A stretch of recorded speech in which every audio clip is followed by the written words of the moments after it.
puedas atender. El 40% de las personas fallecidas tenían trabajo no remunerado en el hogar y eran personas en algunos casos jubiladas o no ocupadas.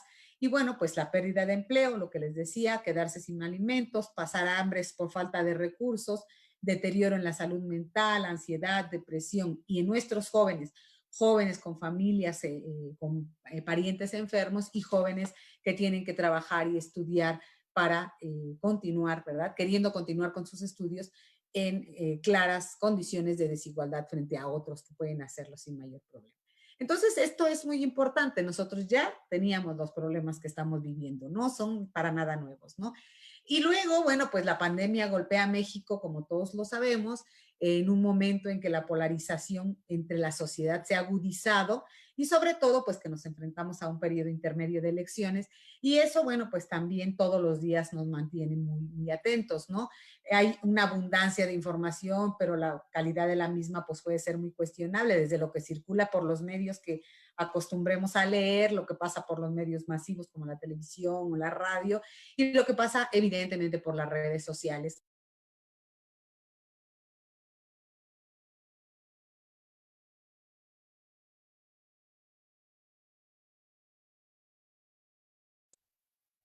Perdón, es que me silenciaron. Ya. El principal acceso al que nosotros tenemos, ¿no? Entonces, estaba aquí, perdón. Es que me apareció un mensaje de está silenciado por el administrador.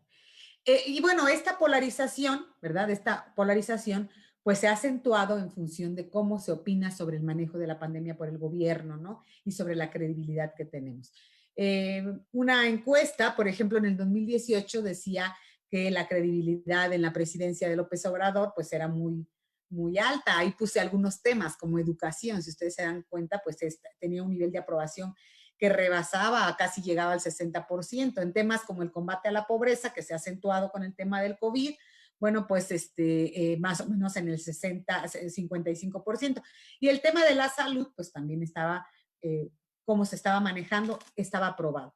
Hoy, una encuesta reciente que ha presentado GEAISA, no es que yo le crea todo a las encuestas, pero pues son datos solo que quiero comentarles para situar el ambiente en el que estamos, pues es que más de la mitad de la población mexicana desaprueba el gobierno, ¿no? Las decisiones del gobierno y que, bueno, esa desaprobación justamente se está acentuando en torno al manejo de la pandemia provocada por la COVID-19.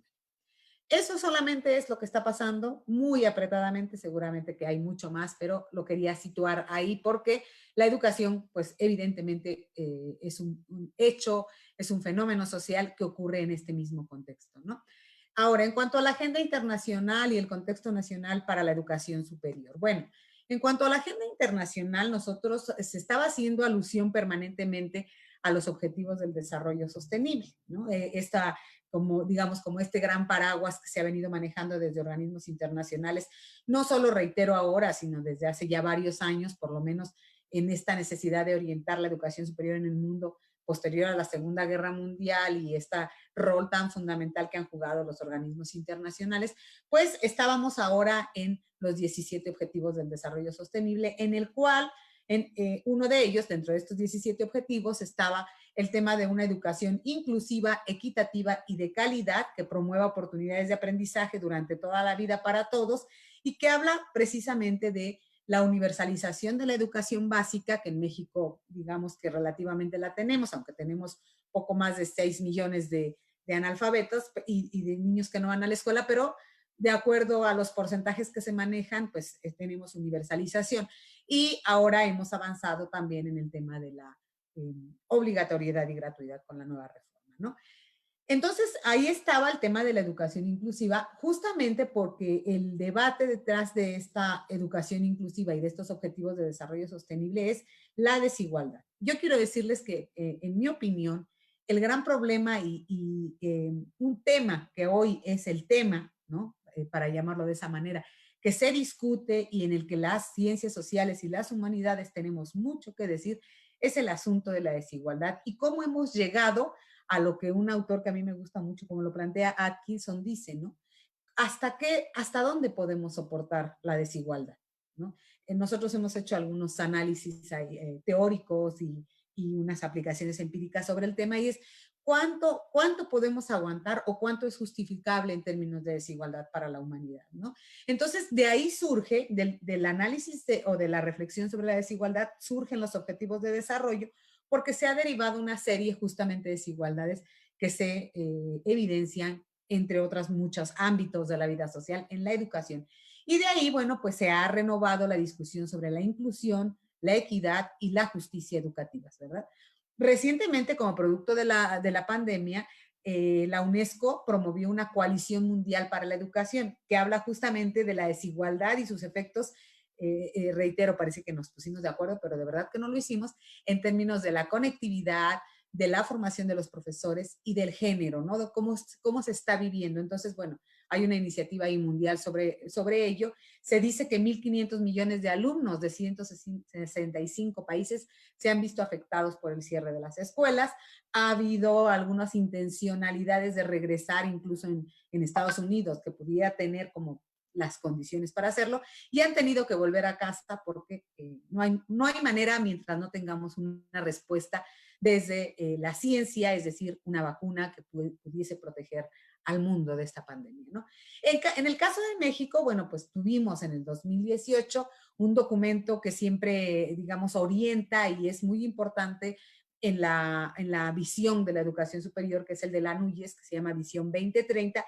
Es un documento que se acostumbró desde más o menos muy formalmente ya establecido el sexenio de Vicente Fox, donde la NUYES, como interlocutor de las universidades e instituciones de educación superior, entrega un documento a los candidatos a la presidencia, y es el documento que relativamente trata de orientar la política para la educación superior, ¿no?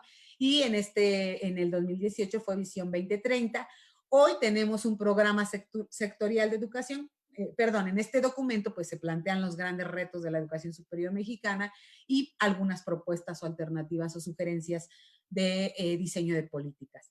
Y tenemos también, ustedes ya saben, un programa sectorial de educación que se acaba de publicar hace como un par de meses, ya no estoy segura, creo que fue en agosto. Se publica el programa sectorial de educación para el periodo 2024. Es también desde hace por lo menos unos 5 sexenios, que el programa sectorial de educación va a ser de 4 años, no de 6, como normalmente uno podría pensar, lo que tiene que ver con el periodo de la gestión. Ahora tenemos un programa sectorial de 4 años, que ahora voy a hablar un poquito más porque es, digamos, la orientación de la política. No, sí, no quiere decir que el programa como tal, ningún programa, ¿no? Se implementa como tal, porque una cosa es el diseño de la política y otra la implementación y otra la evaluación, pero sí, pues se supone que tendríamos que asumirlo como el programa que orienta, ¿no? El documento, el instrumento de política que orienta. Y tenemos a discusión una nueva Ley General de Educación Superior, que otra vez, la nueva Ley General de Educación Superior no es algo que haya surgido en este sexenio. Esta propuesta ya tiene varios años y se empezó a trabajar, pues, es una iniciativa que se empezó a trabajar por lo menos hace 10 años, particularmente en el 2016 y 17. Yo tuve la oportunidad de estar en un grupo que preparó una primera propuesta y esa se retomó para en esta nueva, realmente la participación fue distinta, la organización, pero es un tema que ya se venía manejando en la lógica de la diversidad institucional y de actores que tiene la educación superior mexicana y la finalidad de darle mayor coordinación y mayor gobernanza al sistema, ¿no? Ahora, entonces, ¿cuáles han sido los retos y problemas de la educación superior que me parecen importantes y que se derivan como de este contexto muy también apretadamente presentado, ¿no? Y que reitero, son retos y problemas que simplemente se colocan a la luz de un fenómeno que para todos fue inesperado, que es la pandemia, pero digamos que toman como dimensiones un poco, en algunos casos acentuadas, en otros casos están a debate siempre, pero que me parece que son relevantes recordar y colocar como viejos problemas en un contexto que hoy es diferente por la pandemia, ¿no? Una cosa es la falta de reconocimiento de la diversidad institucional, asumir que todas las instituciones de educación superior son lo mismo, incluso que todas las universidades autónomas son iguales. Ha sido un error, me parece a mí, que la política reprodujo durante varios años y que ha llevado a la ampliación de brechas entre las instituciones, ¿no? Entre aquellas que han logrado su consolidación o que han logrado desarrollar proyectos académicos, educativos muy sólidos y aquellas que siguen allí empantanadas en problemas serios como las 10, por ejemplo, las 10 universidades autónomas que tenemos en crisis, ¿no? Y que otra vez esa crisis no se originó en este sexenio, o sea, son problemas que se vienen arrastrando. Entonces, con todo y eso, pues ahí hay una poco conocimiento y reconocimiento en el diseño de políticas de esa diversidad. Hoy más que nunca está puesto a debate la profesión académica entre las tensiones que genera la profesión académica y esta, pues un poco desconocimiento, yo creo, o a veces verdaderamente, pues una forma de descalificar el trabajo que se hace, ¿no? Desde la investigación, la docencia en las universidades y un grupo ahí de cuestiones relevantes en torno a la profesión académica que están surgiendo, pero que tiene que haber también una revisión de esa profesión académica, ¿no? De qué manera, por ejemplo, los estímulos, el papel de la docencia, el papel de la investigación, etcétera, se están renovando en este momento frente a la pandemia. El gran problema de los profesores de tiempo parcial, no sé si yo digo que es un problema, ¿verdad?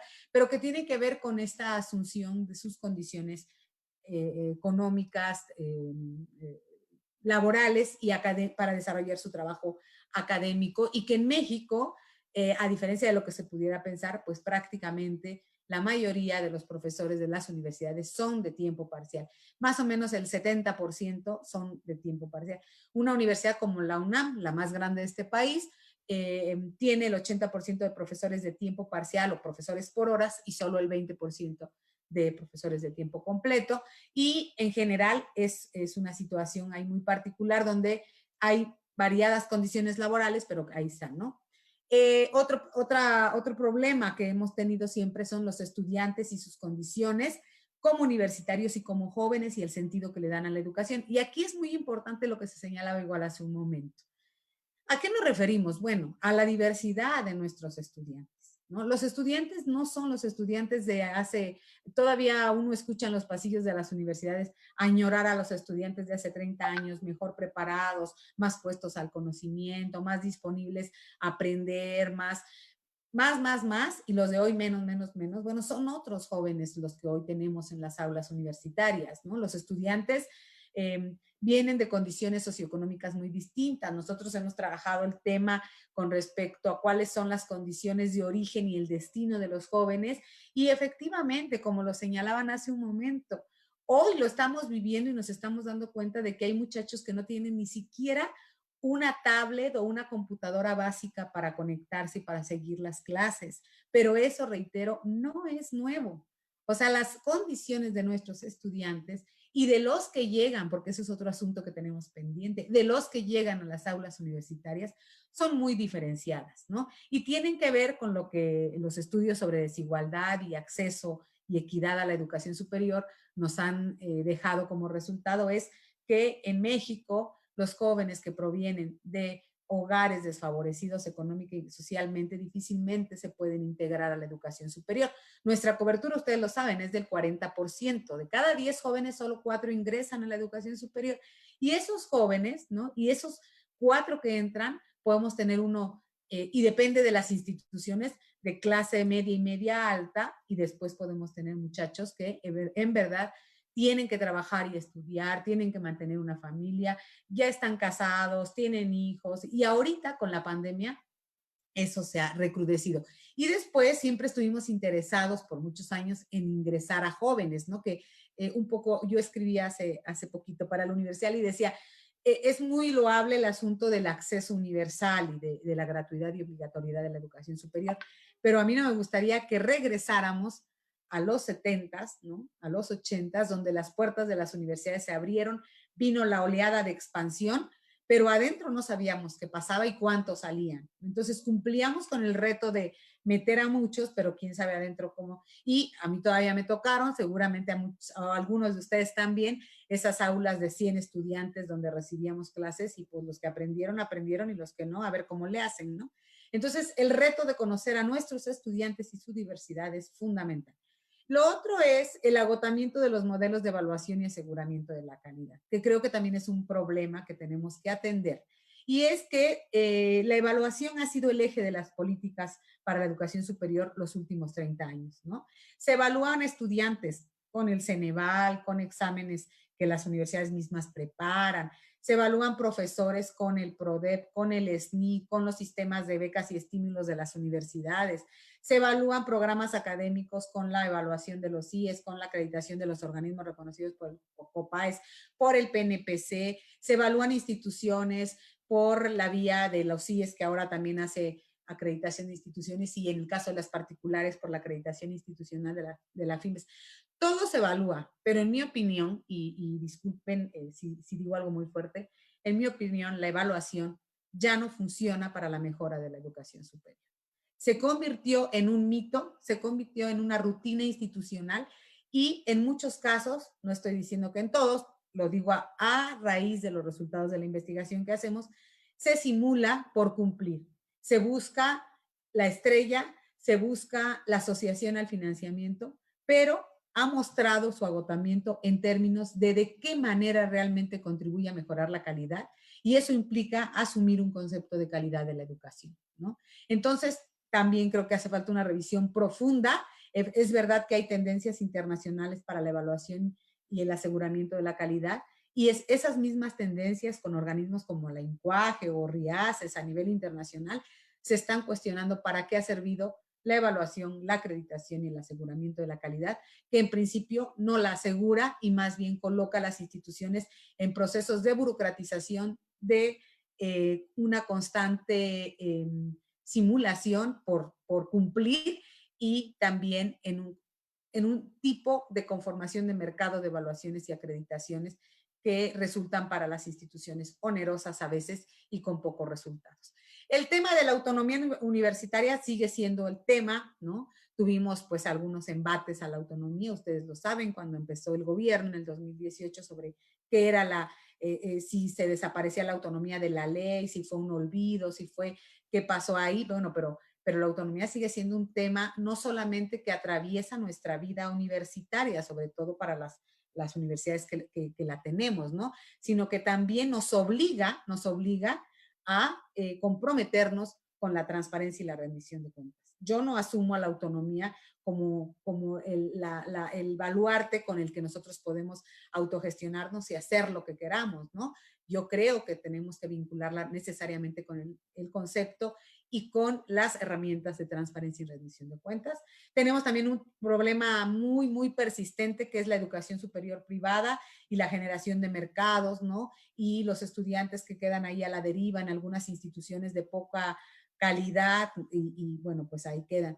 El surgimiento asociado a la democracia, movimientos sociales y conflicto que tiene que ver con el reconocimiento también de la diversidad, ¿no? Y el respeto, por ejemplo, todos estos movimientos que vemos de mujeres en términos de feminicidios, de jóvenes por su reconocimiento a la diversidad sexual, todo esto también reta la educación superior.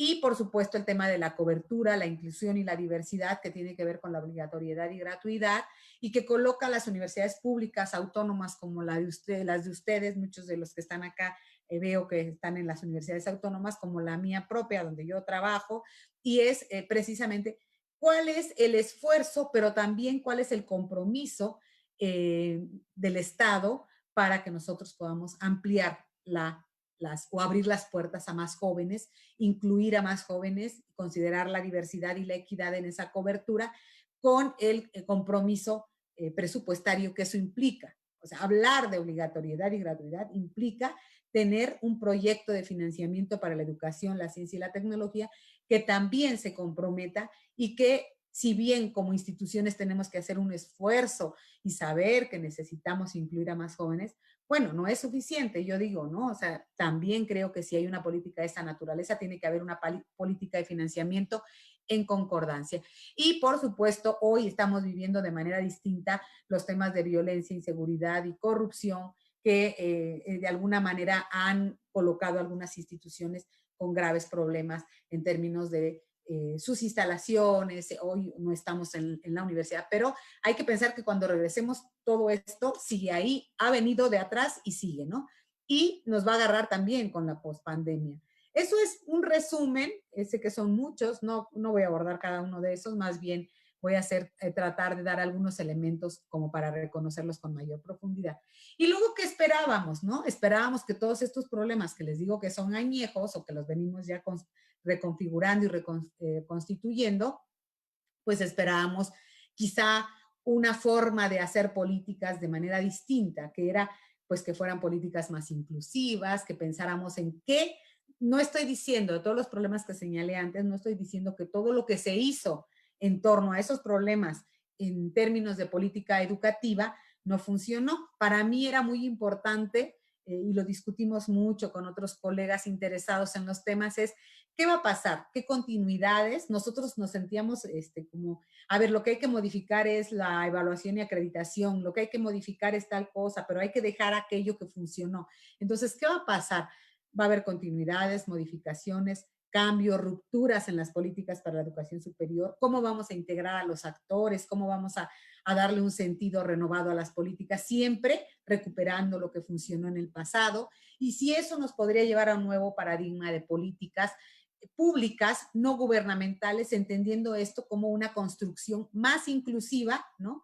En el diseño de políticas de los actores que se ven involucrados ahí. Y aunque se ha hablado de eso en términos del gobierno, ¿no? Esto ¿cómo le llaman? El Parlamento, ¿no? El Parlamento cuando están discutiendo la ley, cuando están discutiendo ciertas cosas, pues hay muchas maneras de decir que se incluye a los actores, pero a veces también es qué actores, ¿no? Y esa es una decisión de los políticos, no de los actores. Entonces, porque la conducción de la política la tiene el Estado, no la tienen los actores. Entonces, bueno, ¿qué esperábamos, no? Ahora, como para algunos datos nada más, para que podamos fortalecer estos problemas que yo digo que son, que se hicieron más visibles con la pandemia y que están atravesados por el gran tema de la desigualdad. Bueno, pues, ¿qué tenemos aquí? Un crecimiento de las instituciones de educación superior, que ustedes pueden ver ahí. Tuvimos una gran expansión en la década más o menos de los 70s, 80s, y después hemos tenido pues una relativa expansión, y hoy más o menos en México hay 3.500 instituciones de educación superior. Universidades públicas, 40, ¿no? Una por estado, en algunos estados hay dos, y después la diversificación institucional que hemos tenido, y tenemos más o menos en el último ciclo escolar casi 5 millones de estudiantes entre licenciatura y posgrado inscritos, ¿no? Es un sistema que debo decirlo y que es producto de las políticas de los años anteriores, ¿no? Desde el 50 para acá, es un sistema que se formó muy rápido en México, ¿no? Que creció muy rápido. Aún así, bueno, comparado con otros sistemas en América Latina, Europa o Estados Unidos, pues son sistemas muy viejos, pero México más o menos, si ponemos 1910 como el parteaguas de la configuración del sistema de educación superior, pues si se dan cuenta, tenemos poquito más de 100 años y tenemos un 40% de matrícula. Entonces ha habido un esfuerzo muy, muy importante de los gobiernos por atender la educación superior del país.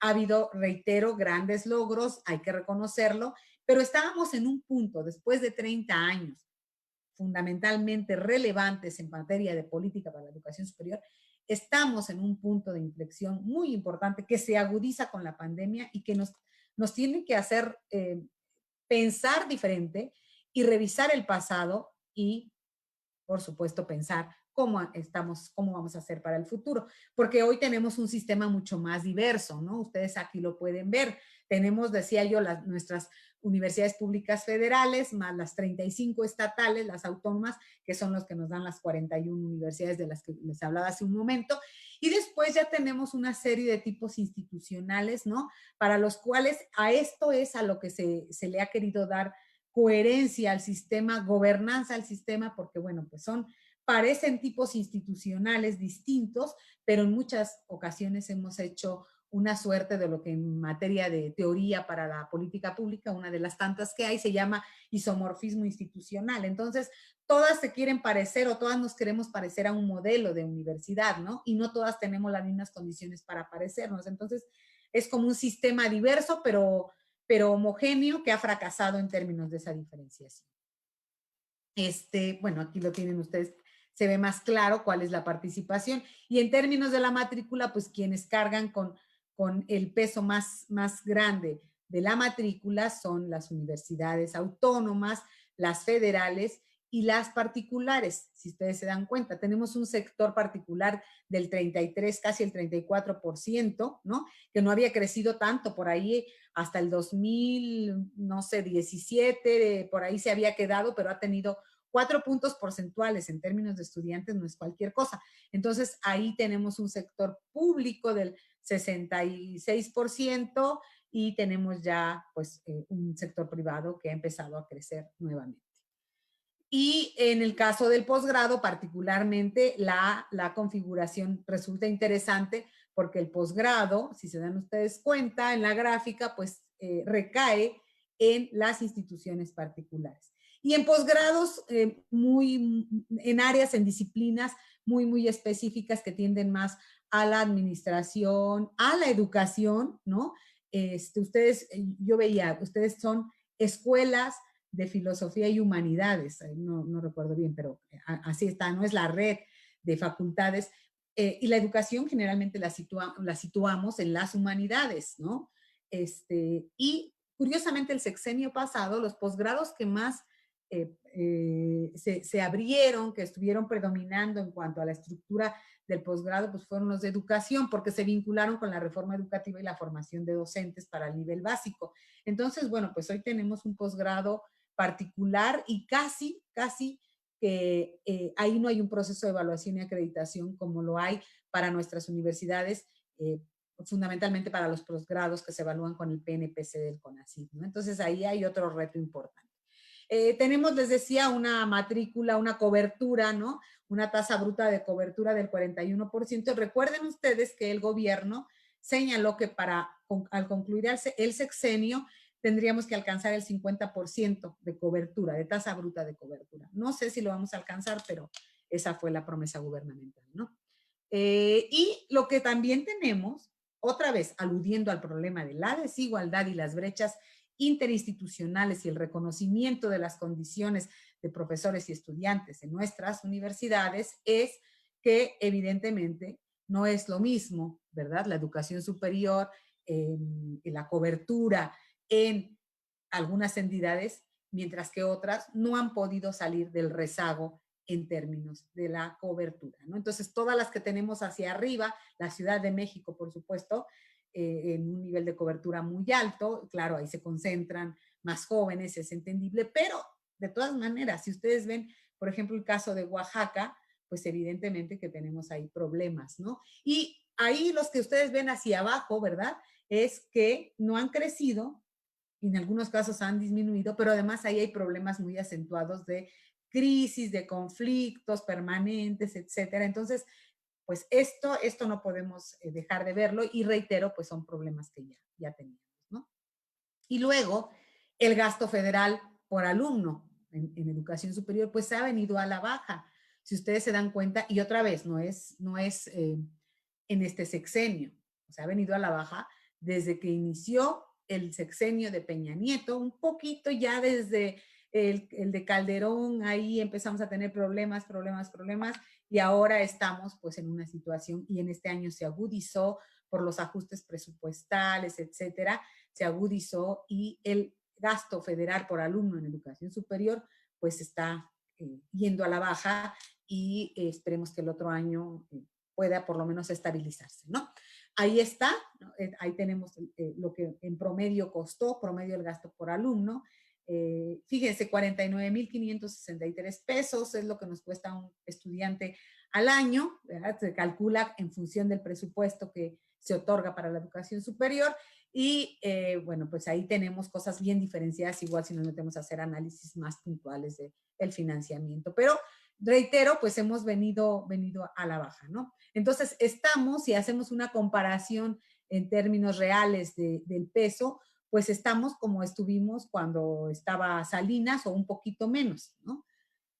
Y luego, lo que les decía igual sobre lo que yo pienso sobre la participación, evaluación y acreditación de programas, pues también se vino abajo. Y se vino abajo porque ustedes recuerden que la evaluación y acreditación de programas estaba asociada al financiamiento externo, sobre todo para las autónomas que participábamos, la UAM lo dejó de hacer desde 2010, pero que participaban en PIFI, Profosí o PCFE, como se llame ahora, el programa de calidad, pues estaba asociado, ¿no? Era un indicador de capacidad académica, de competitividad académica, ¿no? Era un indicador ahí la participación, evaluación y acreditación de programas y resultó, bueno, pues que ya desde el 2015, ahorita lo vamos a ver, cómo se fueron disminuyendo los recursos en los financiamiento extraordinario y ha ido a la baja la participación. No hay incentivo, dicen algunas conclusiones del propio gobierno de este documento donde obtuve la información, no hay incentivo para que continúen participando y prácticamente ha disminuido en todos los tipos institucionales la participación en evaluación y acreditación de programas. En parte por la credibilidad sobre los procesos, esto que yo les señalaba, y en parte porque ya no hay estímulo económico para las instituciones a participar, ¿no? Y además porque el asunto es que la evaluación, si uno lee los preceptos como teóricos que tiene la evaluación y la acreditación de programas, cuando surge por allá en 1800 y tantos en Estados Unidos, pues la idea era justamente de que fuera una posibilidad de generar condiciones más o menos homogéneas en las instituciones y que los estudiantes pudiesen tener elementos y criterios de decisión. Pero en un país donde la cobertura es del 40%, los muchachos no se fijan, los muchachos no ven o no dicen voy a inscribirme en un programa acreditado. En México los jóvenes quieren un lugar en la educación superior y no saben qué es la evaluación y la acreditación de programas.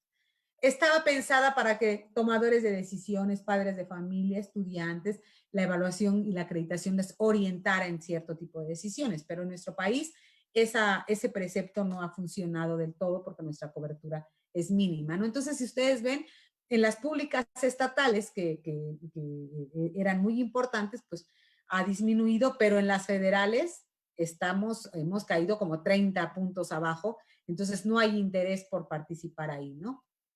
Y luego, les decía, asociado a que estos programas esta participación en la evaluación y acreditación estaba pensada para la obtención de fondos extraordinarios y la caída de los mismos, bueno, pues si ustedes ven otra vez cómo han caído, en 2015, más o menos desde el 2014, pues se vinieron para abajo y hoy ni hay programas de fondos extraordinarios, ¿no? Pero no hay otra cosa tampoco, es decir, la política como estaba pensada con los fondos extraordinarios que a muchas universidades nos permitió desarrollar proyectos importantes, ¿verdad? El PIFI era fundamental para el crecimiento de proyectos, para equipamientos, para todo lo que significó el PIFI, para seguir contratando profesores de tiempo completo, etcétera, pues bueno, está ahí detenido, medio muerto, cada vez con menos recursos y entonces significa otra vez, han dicho quienes en la investigación que hacemos, ¿no? Amplios procesos de burocratización que al final no reditúan en tanto la cantidad de recursos que se generan por ese motivo, ¿no? Que se obtienen por ese motivo.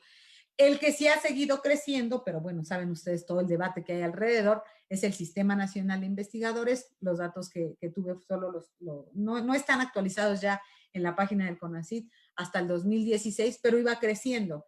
Se habla de que en este año, justamente ya con el cambio del reglamento al SNI, algo va a pasar para el próximo, que se espera como una reducción, pero bueno, pues es la comunidad científica, intelectual, que puede aparentemente promover ciertas soluciones a los problemas del país, ¿no? Contribuir a las soluciones.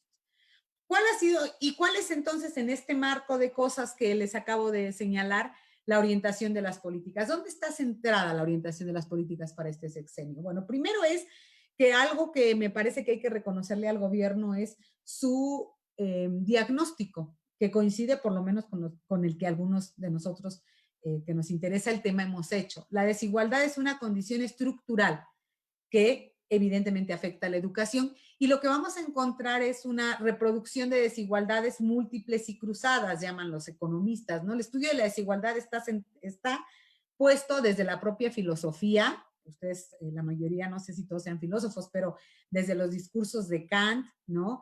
De Arendt, está puesto el problema de la desigualdad, discursos bellísimos, y después pasa por la economía también, ¿no? De los más economistas más recientes, Thomas Piketty, pero lo que hemos encontrado es que hay una reproducción de desigualdades múltiples cruzadas y que coinciden con ciertos grupos vulnerables, ¿no? Y que se evidencian pues en dimensiones como la economía, lo social, lo cultural, lo educativo, lo político, incluso en lo ambiental, ¿no?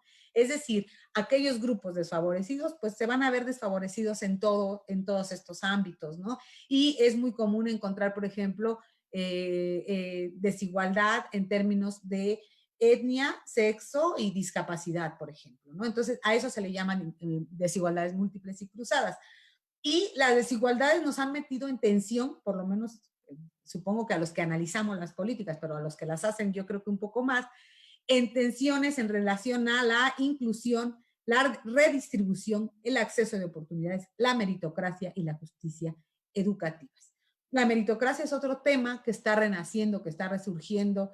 El año pasado se publicó, no, en el 2018 se publicó un libro bien interesante sobre la meritocracia y cómo la meritocracia ha venido a fortalecer los principios del sistema capitalista en términos de que tienen lo que tienen solo los que se lo merecen y han hecho los méritos necesarios. Y esa meritocracia, pues me parece que está más que impregnada en el sistema educativo y particularmente en la educación superior, ¿no? Los buenos son buenos porque así lo merecen, porque hacen todo lo que tienen que hacer para merecerlo. Sin embargo, nosotros tenemos una discusión muy fuerte con el tema meritocrático. ¿Por qué? Porque condiciona a la gente por su origen y parece que determina su destino. No me voy a meter ahora ahí, no es la idea, ¿no? Y otro asunto que también el gobierno ha puesto en cuanto a sus orientaciones de política es el de equidad. Particularmente para la educación superior, pues la equidad tiene que ver con el asunto de atender a jóvenes que provienen de estratos y grupos socialmente desfavorecidos, ¿no? Y como ustedes saben, el modelo de Universidades Benito Juárez, pues se creó pensando en estos jóvenes, precisamente. Y bueno, se trata de que la equidad no implica solamente el ingreso, implica también que todos los muchachos puedan desarrollar procesos de aprendizaje significativos y que pueda eso tener algún tipo de beneficio en sus condiciones de vida y que por lo tanto puedan ellos contribuir al bien común. Y hay algunas garantías. Marisol Silva, que propone esta definición que a mí me gusta mucho, decía ella, se deben cumplir 4 garantías, que es el acceso efectivo a la educación superior, la compensación de desigualdades, todas las que mencionaba, la permanencia en la institución, en la escuela, en la universidad, resultados significativos en cuanto a los aprendizajes. Y yo agregué una que me parece que es fundamental, que es la posibilidad de elegir. Si vamos a atender a jóvenes desfavorecidos o si esa es la idea de incluir a jóvenes desfavorecidos, entonces necesariamente deben tener, al igual que los otros, posibilidad de elegir, ¿no? Y eso, bueno, es perdónenme la expresión, un pleito con el tema de las Benito Juárez, ¿no? De las universidades. Y más o menos este esquemita que es muy simple, pues trata de mostrar cuáles fueron los preceptos ideológicos y esta discusión como más teórico-epistemológica que plantea la orientación de la política y que se refleja en el programa sectorial 2024 en cuanto a qué conceptos lo atraviesan, además de la desigualdad, un poco confusos, ¿no? Porque yo por eso hablaba de qué es equidad, pero ahí está confuso todo, qué es equidad, qué es enfoque de derechos, qué es inclusión, qué es perspectiva de género, grupos discriminados. Entonces, bueno, yo digo que una primera claridad teórica epistemológica es necesaria para plantear una política, ¿no? Por lo menos eso dice la teoría. Y después se habla de que todo eso nos va a dar, considerar todo eso nos va a dar una educación de excelencia. Bueno, todavía no tenemos claro qué es eso, pero eso es lo que ofrecen. Y obviamente el gobierno, en esta lógica del análisis que hace, pues plantea un tipo de diagnóstico sobre los problemas públicos y nos señala justamente que estos problemas deben de asociarse a lo que ellos ven que se venía arrastrando del pasado y que era que los jóvenes no tienen oportunidades educativas equitativas e inclusivas, que la educación que se ha ofrecido en México en todos los niveles y modalidades no es de calidad, que el personal docente no cuenta con la formación necesaria, que las escuelas públicas, bueno, pues deben conformar un sistema educativo nacional con entornos favorables para la enseñanza. Luego hay una línea ahí de altos índices de sedentarismo, sobre todo para la educación básica, y que las decisiones de política se han tomado de forma vertical y desarticulada, sin considerar a todos los sectores, ¿no? Entonces parece que íbamos a esperar algo distinto, pero bueno, vamos a ver rápidamente cuáles han sido las orientaciones. Reitero, una es la obligatoriedad y gratuidad que está ya en la reforma, en la Constitución y después, por lo tanto, en la reforma, ¿no? Ampliar las oportunidades, les decía, la meta del gobierno es el 50%. El principal mecanismo del gobierno ha sido el programa Universidades para el Bienestar Benito Juárez, que reitero, priva a los jóvenes de poder elegir a dónde quieren estudiar, ¿no? Está detrás esta idea de, bueno, hay que llevar escuelas a las comunidades. Sí, pero yo no estoy en desacuerdo con eso, pero me parece que los jóvenes igual deberían tener derecho a elegir, ¿no? Si tú vas a una comunidad rural, nosotros lo hemos trabajado con una universidad en particular, y le preguntas al muchacho, ¿quieres ir a A o a B? El muchacho te puede decir, quiero ir a A, pero no me alcanza, no tengo, no voy a pasar un examen de admisión porque tuve una, no te lo voy a decir, pero uno lo sabe, porque tuve una educación básica deficiente, porque yo estudié en una escuela multigrado y los que entran a las universidades son los que estudian en otro tipo de escuelas, ¿verdad? Amplias y en escuelas privadas, entonces yo nunca voy a poder entrar. Ese ha sido el programa principal del gobierno. El otro ha sido ampliar las modalidades ahora escolarizadas y mixtas, que ahora, por supuesto, van a tener un impacto muy fuerte en nuestras instituciones, pero que también ya son proyectos que ya traían muchas instituciones. La UDG ha tenido su universidad virtual desde hace 20 o más años, ¿no? No es algo nuevo. Otras no, por ejemplo, la UAM, yo podría decirles que nosotros no estábamos pensados para la educación mediada por tecnologías. Yo digo que muchos hemos estado haciendo educación mediada por tecnologías, que no educación virtual, porque la educación virtual tiene sus propios preceptos, sus lógicas, otra vez sus componentes teórico-epistemológicos, corresponde a modelos educativos distintos. Lo que hemos hecho ahora nosotros es pues tratar de adaptarnos, conectarnos y vernos por la pantalla y tratar de platicar cosas, ¿no? Y enseñar cosas, pero bueno, nos falta. Y ahora va a ser una cosa que ahí va a estar, ¿no? Y además, pues tiene que ser de excelencia, o sea, estamos aprendiendo, pero aparte tenemos que ser de excelencia. Y lo otro que me parece interesante del programa, porque además se deriva de algunas cosas que hemos podido hacer, ¿no? Y que hemos compartido antes con la UABC, como comentaban al principio, he tenido la oportunidad y el orgullo de poder participar con la UABC, que son mecanismos de selección y admisión para la inclusión respetando la autonomía, ¿no?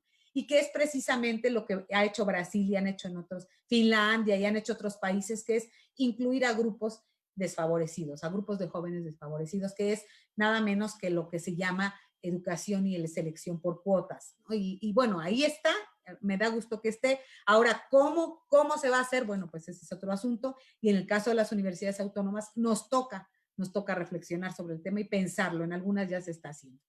Lo otro también que es muy importante, que es el tema de qué es la famosa educación de excelencia pertinente y relevante, y que bueno, se dice que esté centrada en el estudiante, no es nuevo, ustedes lo saben, eso no es nuevo, que hay que fortalecer la eficiencia terminal, la evaluación del logro educativo, que es lo que hacía Ceneval, y por supuesto asegurar la excelencia educativa, que tiene que ver con la mejora continua y con los procesos de evaluación, con esta idea que ha permeado al sistema desde hace 30 años de crear un sistema nacional de evaluación de la educación superior, que hoy está disperso, me parece, que hoy no está totalmente articulado porque tenemos dos organismos como los CIES, COPAES ahí, que hacen lo mismo, pero no, y que es una cuestión política, y bueno, una serie de cosas que no puedo profundizar ahora, ¿no?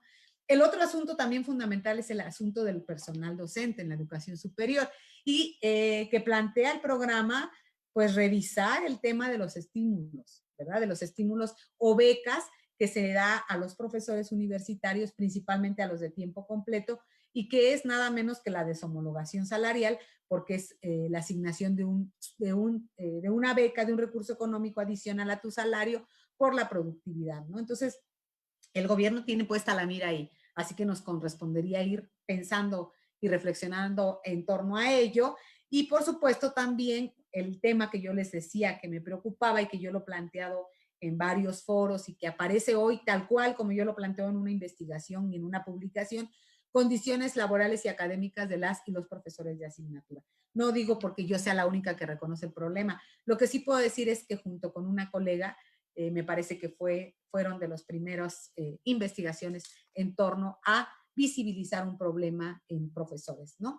Y luego esto es lo mismo, ampliar, nada más que lo pongo como lo pone el programa sectorial, un poco desorganizado, debo decirlo, el programa, pero es el asunto de pues la seguridad, funcionalidad, calidad, equidad, sustentabilidad e inclusión, todo eso debe tener y ver cómo hacemos para que eso ocurra, aunque creo que en muchos casos ya estos elementos los veníamos incluyendo en las universidades, ¿no? Y bueno, por supuesto, modelos educativos abiertos y a distancia, que eso van a pulular después o en la llamada pospandemia, ¿no?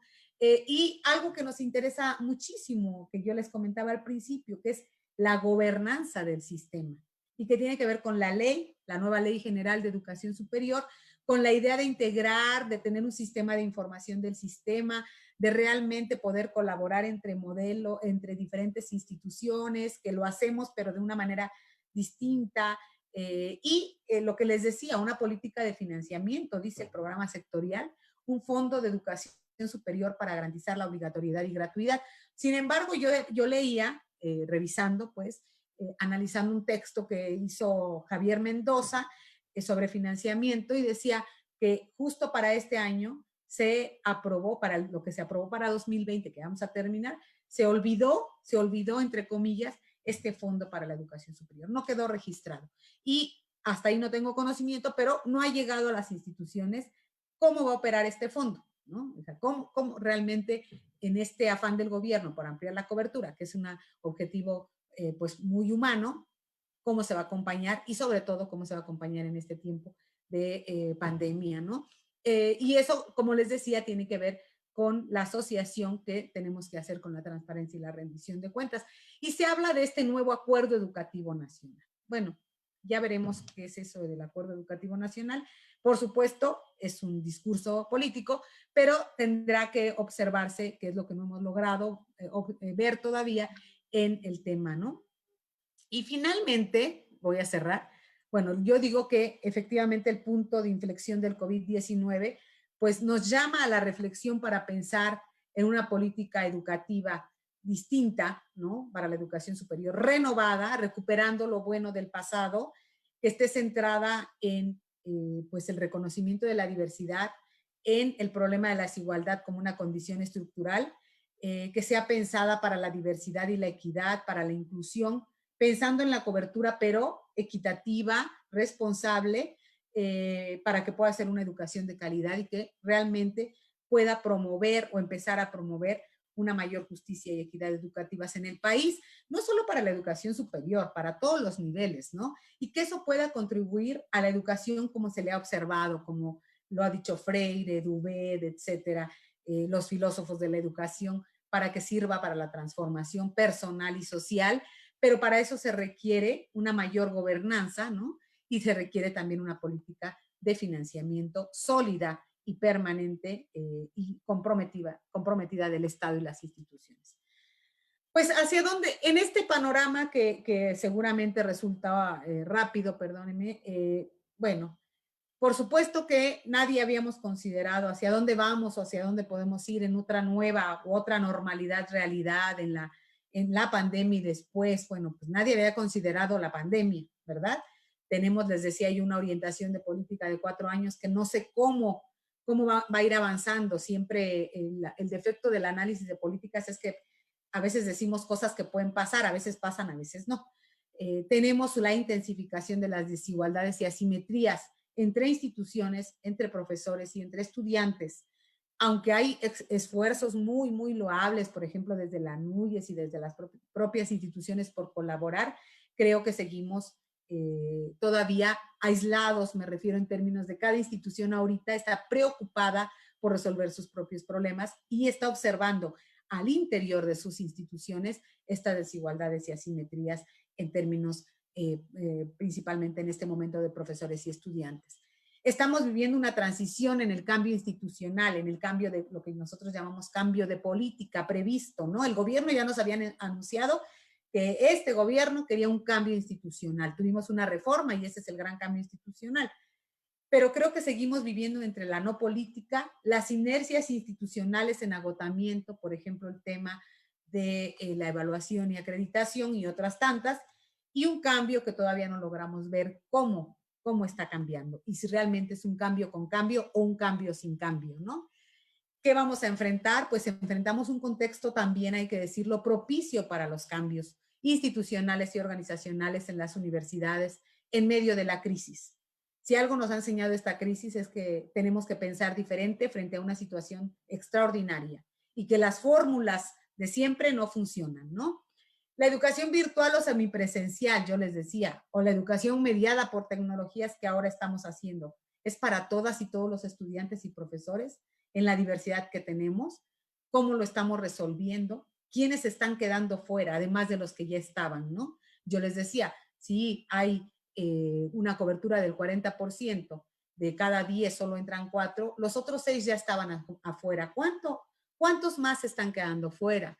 Tenemos problemas económicos y no sabemos qué va a pasar, pero ya hubo en este año lo que se llamó recortes presupuestales para algunas reservas, que son recortes presupuestales para algunas instituciones, donde el gobierno les dijo, en algunos casos, seguramente ustedes en las noticias escucharon, decía 70% se va a retirar del presupuesto, ¿no?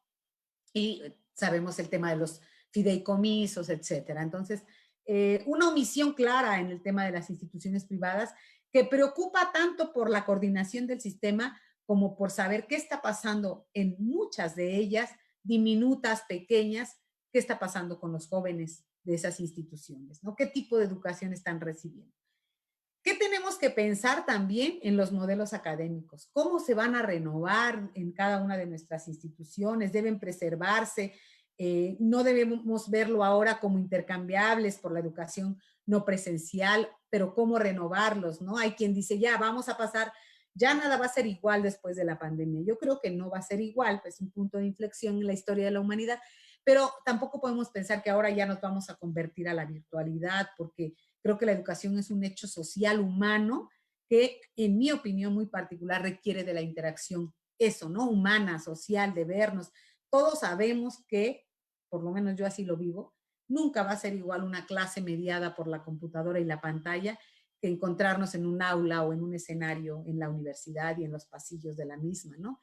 Por supuesto que también la pandemia nos está increpando para decirnos que hay diferencias disciplinares, ¿verdad? Y que hay un cambio inminente en las profesiones. ¿Cómo lo estamos enfrentando y cómo lo vamos a enfrentar? Pienso en las ciencias más que tienen que ver con laboratorios, con los médicos, estos muchachos que se están formando, cómo están viviendo esto y cómo esas diferencias disciplinares nos obligan a pensar distinto. Y por supuesto, otra cosa que ha sido fundamental en esta pandemia ha sido el fortalecimiento, el reconocimiento de fortalecer la docencia, sobre todo en aquellos ámbitos donde la investigación se ha impuesto, ¿no? Quizá hablo de mi universidad, pero donde la investigación tiene un peso tal que a veces la docencia estorba para hacer investigación. Entonces, ha habido esta necesidad de reflexionar sobre la docencia y que la docencia en este momento no tiene que ver solo con el uso de tecnologías digitales y que seamos muy hábiles para manejar plataformas y medios y hagamos miles de cosas con las tecnologías, ¿no? La docencia es otra cosa y otra vez requiere de otro tipo de elementos además de la tecnología. Y finalmente, ¿cuál va a ser la relación de la educación superior con los problemas económicos, como ya los planteaba al principio, sociales, políticos y culturales inmediatos, los que estamos viviendo, y futuros? ¿Cómo se modifica esa relación y cómo respondemos a una sociedad que nos está demandando cada vez más respuestas que a veces no encontramos ni siquiera nosotros dentro de las universidades, pero que por lo menos nuestra función es seguir discutiendo, dialogando y tratando de acercarnos más a esos grupos, a esa sociedad, a esos problemas. Cuando yo hablo de sociedad me refiero a todo, ¿eh? Al sector empresarial, al sector, por tanto, productivo, a la cultura, a todos los actores que hoy nos están demandando si desde la educación superior podemos dar respuestas que quizá no tenemos, pero que estamos obligados a pensar. Discúlpeme la demora. Muchas gracias.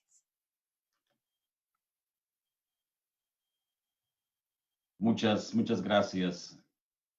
Gracias a la doctora Angélica Buendía Espinosa, profesora investigadora de la Universidad Autónoma Metropolitana Unidad Xochimilco, por su magistral conferencia Los retos de la educación superior en la nueva normalidad, en esta reunión semestral de la Red Nacional de Escuelas y Facultades de Filosofía, Letras y Humanidades en el marco de su 20º aniversario. Vamos a abrir a continuación la sesión de preguntas y respuestas. Les solicitamos a todos ustedes, si desean hacer la pregunta de manera directa, si son tan amables de levantar su mano, de hacer el señalamiento o bien hacer la pregunta a través del chat. Cirilo Liera Murillo nos comparte: felicidades, doctora Angélica, excelente conferencia. Muchas gracias.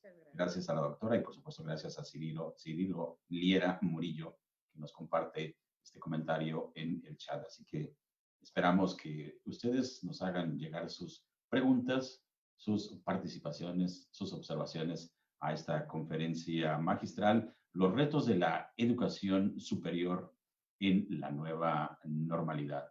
Tania Pedraza nos comparte: muchas felicidades, doctora, muy buena conferencia y muy interesante sobre todo. Gracias a Tania Pedraza que nos comparte este comentario. Rafael de Jesús Araujo González tiene una pregunta, así que le damos la voz a Rafael de Jesús Araujo González, quien hará la pregunta de manera directa. Adelante, por favor, Rafael de Jesús. Buenos días, muchas gracias. Ha sido un gusto escuchar a la doctora Angélica y por supuesto ver a varios de los compañeros de la red, al doctor Roberto, al presidente, a la secretaria, a la vocal, aunque sea a través de esta mediación de computadoras. Es evidente que el problema de la pandemia ha acentuado una inercia que se traía en torno a la aplicación de las políticas públicas en materia de educación.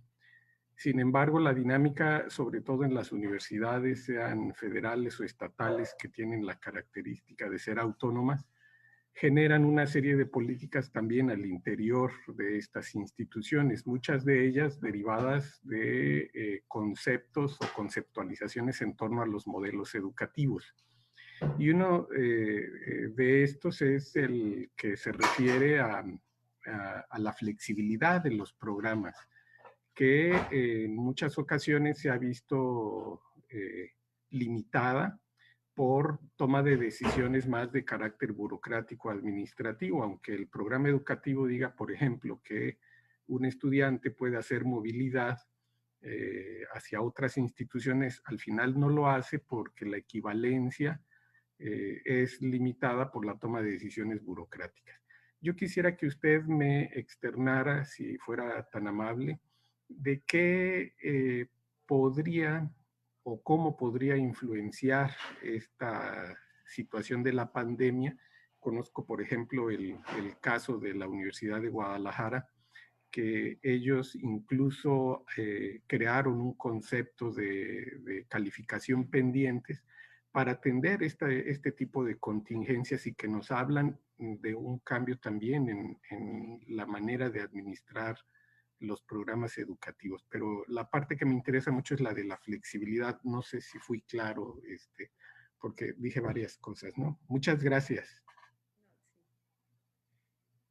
Bueno, lo hemos vivido igual, ¿no? Como parte de la gestión de la universidad. Y bueno, con algunas otras que hemos estado colaborando, pero creo que es fundamental, reitero, pensar diferente. ¿no? Pensar diferente en torno a que estamos en una situación diferente. Y claro, no tenemos que rebasar nuestros reglamentos, pues, nuestra legislación, nuestro marco institucional, pero creo que estamos en un momento en el que se tiene que arriesgar un poco, cuidando muy bien la parte legislativa, pero se tiene que arriesgar a pensar distinto y no puede ser, no puede hacer que un trámite pues nos coloque en una situación de no poder seguir con los procesos académicos, ¿no? Nos hemos quejado mucho, creo que en las universidades, para decir, es que la administración, la burocratización, lo administrativo se impone en lo académico. Bueno, yo creo que han pasado dos cosas. Primero, que también lo administrativo ahora ha hecho un papel fundamental, lo digo por la institución a donde laboro, donde la gente realmente, yo les decía, nunca hubiese pensado que tan rápido tuviéramos en nuestras listas de primer día de clases los correos de los estudiantes, ¿no? Eso era impensable, por lo menos en mi universidad, de verdad. No estoy diciendo que sea malo, pero esa parte de la gestión es que uno le decía, mándame la lista con los alumnos. No, ahora nos llegan las listas con los correos, ¿no? De los chicos, las plataformas, ¿no?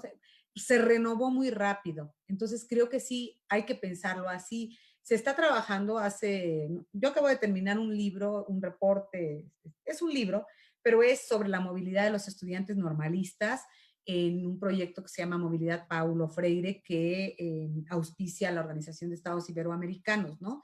Y ahora se está hablando ya de la internacionalización virtual, así como estamos ahorita nosotros. Claro, yo digo que, reitero, no se va a sustituir jamás esa posibilidad de intercambio cultural y académico que tienen los chavos que se van de movilidad o cuando nosotros hacemos nuestra parte de vida académica que tenemos, que vamos a los congresos, etcétera, etcétera. Yo creo que no se sustituye. Hoy mismo yo quisiera estar en Baja California, ¿no? Y poderme ir a comer después de la conferencia, siempre íbamos a comer rico y a tomarnos una cerveza. Eso no se sustituye jamás, pero se están haciendo esfuerzos por mantener estos vínculos y creo que lo que toca es justo tratar de pensar diferente para una situación que es extraordinaria, ¿no? Entonces, pues sí se tienen que poder hacer cosas que a lo mejor implican un trabajo justamente administrativo más pesado, yo lo entiendo, pero que creo que tiene que pesar más lo otro, la necesidad de vincularnos, de mantener, de dar lo más que se pueda por esta vía, porque además pienso que nos va a llevar todavía un semestre más y entonces, bueno, pues el aprendizaje se va a acumular más, pero que tenemos que sí ser flexibles, ¿no? En la forma de pensar y en la forma de actuar, ¿verdad? Porque no hay de otra, no hay de otra. O sea, al principio en muchas universidades se decía no, ¿no? Yo conozco el caso de una que había profesores que decían, no, vamos a trabajar virtualmente. Cuando vieron que era un mes, 2 meses, 3 meses, 4, 5, 6 meses, no, fíjense que sí lo vamos a hacer, ¿no? Sí lo tenemos que hacer. Entonces, creo que sí que se tenga que poder y que, bueno, pues depende mucho también de la gestión ahí, ¿no? Y de algo que se llama emprendedurismo institucional teóricamente, que en otro lado más común se llama líderes, pero no el liderazgo como malentendido, ¿no? Sino esta posibilidad de gestionar, de mover recursos en términos de conciliación, de negociación, etcétera, para decir, pues vamos a hacerlo, ¿no? Y creo que por ahí tiene que. Muchas gracias a Rafael de Jesús Araujo por su pregunta. Carla Ceseña nos comparte en el chat. Muchas felicidades, doctora. Buen día. Excelente conferencia. Muchísimas gracias. Tenemos más comentarios para ustedes. Excelente conferencia. Mucho que trabajar, nos dice Marga Espinosa. Enrique Luján Salazar dice, ¿tendrá futuro la educación superior sin financiamiento, sin plazas, sin una orientación clara, en medio de una crisis generalizada? Esa es la pregunta, doctora.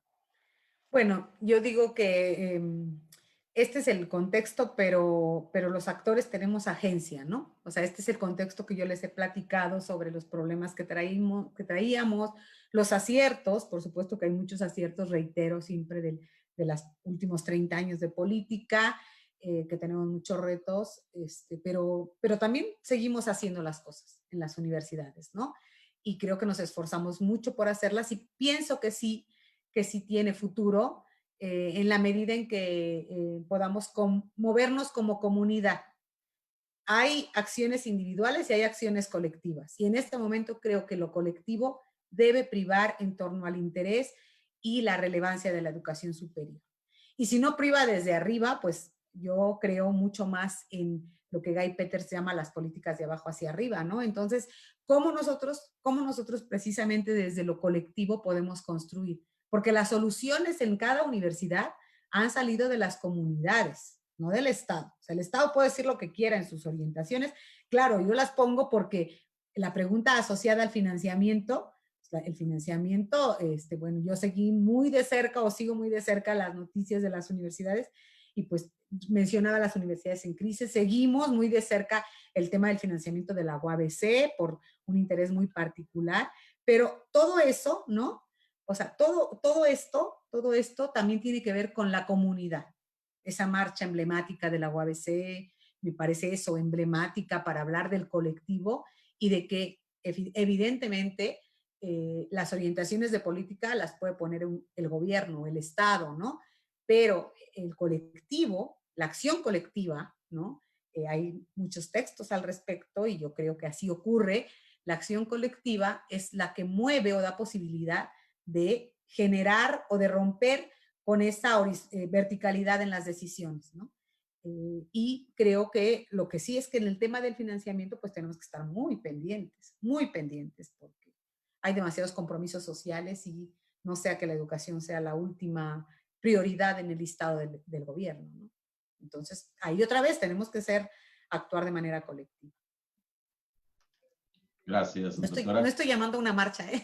Solo digo que en cada universidad hacemos estamos haciendo lo que nos corresponde. Estamos tratando de hacer las cosas, creo que de la mejor manera. Y en todas tenemos problemas, ¿no?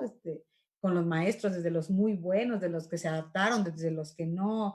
Entonces, bueno, pues es cosa de seguir, de qué estamos haciendo y que los actores tenemos agencia. No somos inmóviles o pasivos, no lo somos. Muchas gracias, doctora. Buen día. Raúl Romero, de la Facultad de Historia, nos comparte. Felicidades, interesante conferencia. Uno de los problemas fundamentales en la educación superior es, sin duda, los intereses político-económicos, gubernamentales y empresariales que han generado modelos educativos que están lejos de un bienestar social. ¿Qué opinión le merece esto, doctora? Bueno, sí, yo creo también que efectivamente pues hay intereses y que ya lo planteaba, ¿no? Y de qué manera las universidades nos vamos sumando o desligando de ciertos intereses que no compartimos en términos de creencias, de valores, de cultura universitaria, etcétera. Pero lo otro es también pensar en que eh, no necesariamente el término, el asunto de la relación con lo empresarial es negativo. También ahí creo que hay que romper un poco con esa lógica, ¿no? Finalmente, muchos de nuestros jóvenes ingresan a laborar a las organizaciones, a las empresas, y en ese sentido creo que tenemos que estar muy conscientes de ello porque no necesariamente hay que verlo, o sea, creo que matizar el asunto, ¿verdad? Sí, efectivamente, ahora tenemos el reto, por ejemplo, de toda esta corriente de economía social y solidaria, ¿no? De cómo podemos empujar a las pequeñas y medianas empresas, etcétera, cómo hacemos, cómo apoyamos, pero tampoco sin demeritar la otra parte. Sí podemos, creo que hay cosas muy criticables, pero también creo que hay que matizar un poco y pensar de qué manera desde las universidades podemos empujar otro tipo de proyectos como estos que les digo que tienen que ver con el asunto de la economía social, ¿no? Y solidaria. Que incluso el gobierno tiene un proyecto al respecto por ahí, ¿no? Muchas gracias. Marga nos dice, doctora, buen día, muchas gracias por el claro panorama que nos ha presentado. Quiero saber los datos completos de una de las fuentes citadas, Mendoza 2020. Y una pregunta, ¿qué aspectos de la vida en general del sistema político, social, político, cultural, económico, etcétera, en el que estamos inmersos, podríamos intentar modificar para llegar a otra situación en la educación y, por supuesto, en nuestro diario vivir? Bueno, los datos son de Javier Mendoza, son de una conferencia que él me compartió y de los análisis que él hace sobre presupuesto, ¿no? Por eso ahí lo cito, es una presentación que él hizo sobre financiamiento y de ahí están, pero no están publicados, no son públicos, digamos, ¿no? ¿Sobre qué aspectos? Bueno, creo que, por ejemplo, tendríamos que reflexionar lo que nos toca es en términos de la transparencia, qué tanto estamos cumpliendo, no con lo formalmente establecido, ¿no? Sino muy bien, en términos, la transparencia puede ser académica y económica. Entonces, en términos de la académica, pues cómo nos estamos comprometiendo pues con la formación, con los profesores, con los estudiantes, pensar muy bien cómo podríamos incluir a otros jóvenes de sectores vulnerables, ¿no? Si las universidades, cada una en su contexto, porque yo he platicado de algunos modelos que hemos trabajado con otras universidades para ingresar jóvenes en posición vulnerable, y luego me dicen, oye, ese puede trasladarse. No, creo que tiene que ser en función del contexto de cada institución, ¿no? Entonces, reflexionar sobre ello, reflexionar sobre nuestros proyectos de investigación y cómo tratamos, cómo los proyectos también tienen un beneficio social que no es medible siempre, ¿no? Acercarnos a los grupos, colaborar, etcétera, desde ahí creo. ¿Qué podemos modificar? Bueno, en los jóvenes, pues nosotros somos quienes les damos elementos formativos fundamentales en términos de su cultura política, ¿no? Su cultura, hacerlos conscientes, por ejemplo, del tema de la desigualdad, que a veces a ellos como que no les queda muy claro. Eh, bueno, pensar también desde que regresar, digamos, la pospandemia, regresar a la universidad, tiene que ayudarnos, creo yo, a fortalecer nuevamente la cohesión social y a repensarnos en la lógica de cómo, reitero, cómo podemos atender cosas que sí podemos hacer, ¿no? No podemos cambiar, siempre pienso que no podemos cambiar al mundo, pero sí podemos cambiar en el entorno más cercano, y ahí yo creo que hay que pensar mucho ahora en los planes y programas de estudio de qué manera nosotros vamos a trasladar lo que estamos viviendo a un tema más formativo, no de coyuntura como es ahora, sino de largo plazo. Muchas gracias, doctora Angélica. Buen día. Julia Vargas Montero nos comparte, doctora, muchas gracias por la excelente conferencia. Alarmante la relación entre la situación económica, educación y la pandemia del COVID. Estoy de acuerdo con usted respecto a que los instrumentos de evaluación para productividad de los profesores y la calidad, entre comillas, de la educación están fallando y creando dinámicas negativas y contraproducentes con el espíritu, ética y objetivo de la educación superior. ¿Cómo podemos inferir para un cambio? Bueno, hay unos en los que es difícil, ¿no? Si hay profesores que están participando, etcétera, en las comisiones, en las evaluaciones, hay que empezar a promover un cambio en la concepción incluso de evaluación, ¿no? O sea, que tenemos, porque incluso yo, bueno, cuando me toca participar en las evaluaciones, entre colegas somos muy duros y es una práctica, no, no lo tiene porque tantos artículos y tanto, y no, o sea, apenas un colega me pidió apoyo para revisar su evaluación del SNI. Cuando la vi dije, ¿quién hace este tipo de evaluaciones? ¿No? ¿Quién ha decidido que evaluar es contar puntos y evaluar es casi castigarnos entre nosotros mismos? Nos hemos impregnado de esta lógica de la evaluación que parece que por ahí tenemos un texto que nos gusta mucho, que hicimos con un grupo de colegas, que se llama Queríamos evaluar y terminamos contando, que ha circulado bastante y a la gente le ha gustado. Porque no es un artículo, es una reflexión que iniciamos unos colegas en la UNAM y en la UAM, y eso es justamente lo que ha pasado. Hemos institucionalizado tanto la forma de evaluación que se ha promovido, que entre nosotros mismos somos muy duros, ¿no? Entonces, entre más ruda yo sea evaluando a mi compañero, que por cierto le hicieron a mi colega una evaluación pésima, tenía todo, ha formado estudiantes, tiene tesis de doctorado premiado, sus estudiantes, tiene redes, no sé qué. Le faltaba, según el conteo malo que hicieron, un artículo, y además había publicado en la editorial de la UAM. Entonces les pareció que la UAM no es una editorial de calidad o no sé. Y entonces lo castigaron y lo sacan del SNI, ¿no? Entonces esas prácticas de evaluación nos han dañado mucho. Y creo que tenemos que empezar por ahí, por cambiarlas y también por cambiar los modelos de evaluación, ¿no? Y creo que ahí, por ejemplo, el tema de la revisión de los organismos evaluadores y acreditadores es súper importante que eso se mueva. está estancado, en mi opinión. Que se muevan. Yo sé que hay ahora tendencias que si los indicadores de tercera, cuarta o 20,000 generación, ok, sí, pero mientras no se cambie esa concepción de evaluación asociada a un castigo y mientras no haya retroalimentación, mientras no se regrese a la revisión de lo que teóricamente significa evaluar, creo que vamos a seguir promoviendo esto, ¿no? Y sí tenemos que influir desde nuestras propias instituciones, desde nuestra concepción de evaluación, que podríamos en otro momento hablar, pero desde ahí tenemos que mover cosas. Gracias, doctora. Finalmente, tenemos la última participación a cargo de Laura Fierro, quien nos comenta, doctora, buen día. Sus planteamientos nos dejan una reflexión respecto a los retos a enfrentar en las IES. Uno de estos es el posicionamiento respecto a los procesos de evaluación y reacreditación de los programas educativos, donde se ha transgiversado, como usted menciona.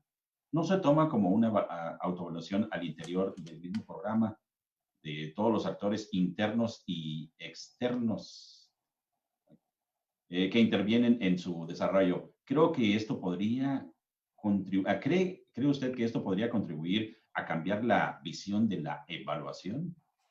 Sí, yo creo, reitero, se tiene que cambiar, ¿no? En el caso, yo he escrito, bueno, tenemos por ahí un libro con varios colegas sobre los efectos de evaluación y acreditación. Ese libro se publicó, fue un proyecto que hicimos en 2009 en varios países de América Latina. Y ese reto persiste. O sea, no está, es un proceso tan, pero como muy rutinizado que efectivamente no hay una reflexión. O sea, incluso burocráticamente se tienen ya a las oficinas, ¿no? De apoyo a la evaluación y acreditación, y a veces la comunidad nunca se entera ni quiere saber, los profesores, no, o sea, yo creo que sí tenemos problemas ahí y bueno, yo lo he dicho, pero bueno, pues uno puede decir muchas cosas, pero reitero, creo que se requiere revisar y alguna vez incluso he podido platicar con la gente de COPAES o de los IES, ¿no? Y bueno, yo sé que hay tendencias, pero las tendencias te marcan el horizonte, pero no puede ser que copiemos los modelos tal cual y digamos esto se aplica porque no es así, ¿no?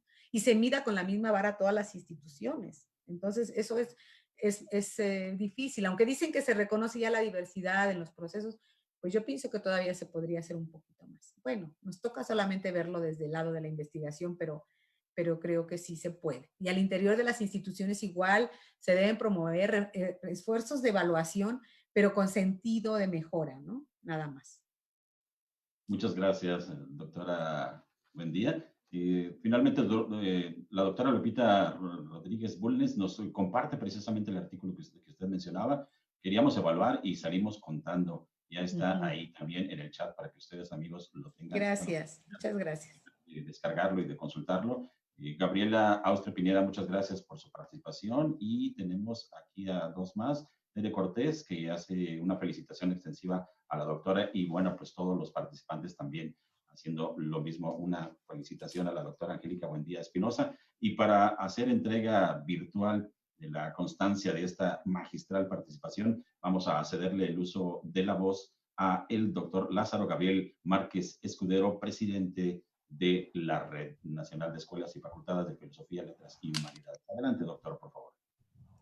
Sí, pues muchas gracias, Arnulfo, y quiero primeramente, doctora Angélica, reiterarle nuestro agradecimiento por siempre apoyarnos a la Universidad Autónoma de Baja California y ahora en esta magnífica reunión nacional de las humanidades. Agradecemos muchísimo la excelente conferencia que nos impartió y definitivamente pues nos deja con muchísima oportunidad de reflexión, ¿no? Para trabajar. Trabajamos mucho entre todas las universidades que conformamos esta red y precisamente tomamos estos foros para reflexionar sobre las problemáticas que enfrentamos y creo que pues aquí nos deja una tarea bastante interesante. Muchísimas gracias. Y pues bueno, en la constancia a la letra dice, la Red Nacional de Escuelas y Facultades de Filosofía, Letras y Humanidades otorga la presente constancia a Angélica Buendía Espinosa por impartir la conferencia magistral Los retos de la educación superior en la nueva normalidad, durante la reunión semestral de la Red Nacional de Escuelas y Facultades de Filosofía, Letras y Humanidades, llevada a cabo de manera virtual el día 19 de noviembre del 2020. Firma doctor Lázaro Gabriel Márquez Escudero, presidente de la misma red. Pues muchas felicidades, doctora. Un aplauso Al virtual. contrario, muchas gracias. Muchas gracias a ustedes por permitirme acompañarlos hoy. De verdad, muchas gracias y cualquier cosa que podamos colaborar, siempre estamos muy dispuestos. Un honor, doctora. Bueno, que tengan buena jornada, buen día. Y gracias. Hasta luego. Agradecemos nuevamente a la doctora Angélica Buendía Espinosa, profesora investigadora de la Universidad Autónoma Metropolitana Unidad Xochimilco, por su conferencia magistral, Los retos de la educación superior en la nueva normalidad. A continuación vamos a tener un pequeño receso, unos 10-15 minutos para la asignación de las mesas de trabajo. Les recordamos que ustedes no tienen la necesidad de inscribirse o de anotarse en alguna de las mesas, ya van a ser asignados oportunamente de manera equitativa en las 3 diferentes mesas de trabajo.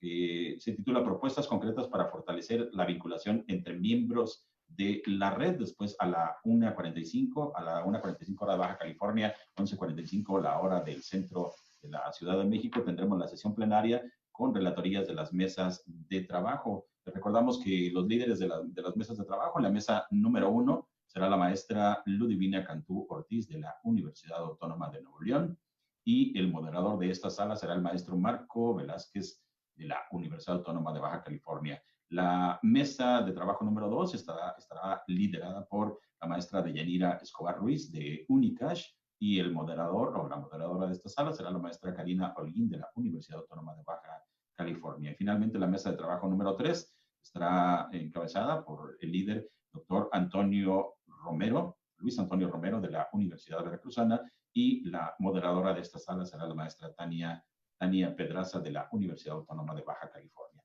Los dejamos entonces en un breve receso y regresan ustedes a trabajar en las diferentes mesas que ya mencionamos, y nos vemos y nos escuchamos a las 11:45 hora de Baja California o a la 1:45 hora del centro de la República Mexicana para la sesión plenaria. Gracias. Continuamos.